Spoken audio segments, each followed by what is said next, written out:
Le Seigneur soit avec vous, frères et sœurs.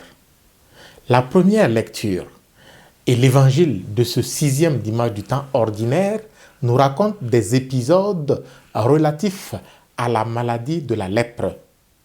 Comme il fallait s'y attendre, avant Jésus, les lépreux étaient mis à l'écart. On pourrait convenir que c'était pour le bien des autres. Mais c'était une prison à ciel ouvert, sans aucun espoir, ni de guérison, ni de libération. Avec Jésus, tout change.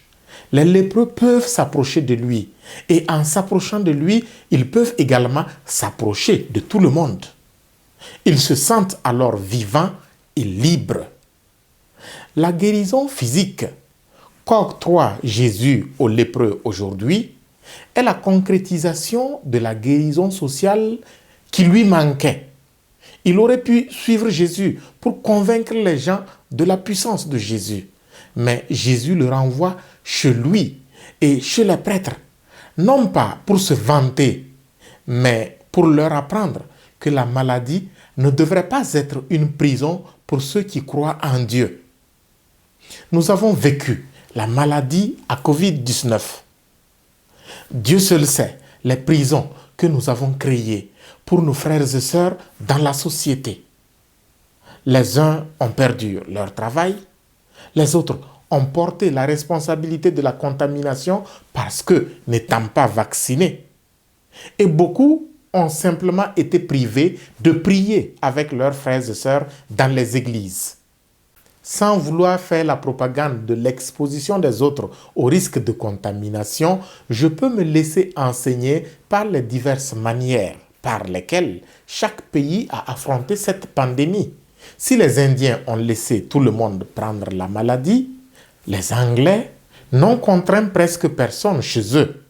Et les Africains portaient des masques par complaisance. Là où il n'y a pas eu de prison à ciel ouvert, les résultats aujourd'hui sont les meilleurs. Là où il y a eu par contre des contraintes qui continuent jusqu'à présent, les risques demeurent. Jésus nous enseigne une seule chose. Si nous brisons nos prisons à ciel ouvert, la grâce de Dieu nous vient au secours. Si nous comptons par contre excessivement sur nos forces humaines de tous ordres, alors nos lèpres ne finiront jamais. En dehors de la maladie à Covid-19, combien de nos frères et sœurs, à cause de leur maladie, sont devenus intouchables dans nos maisons et nos hôpitaux? Je reprends pour vous.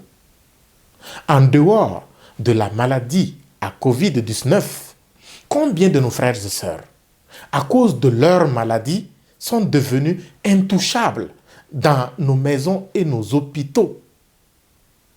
Seigneur Jésus, aide-nous à briser toutes nos prisons à ciel ouvert, dues aux maladies de nos frères et sœurs, pour que notre attention, nos soins affectueux et notre amour deviennent pour chacun d'eux source de guérison réelle et effective. Que ta présence dans nos vies prolonge ton œuvre de grâce et de guérison au milieu de ton peuple. Amen.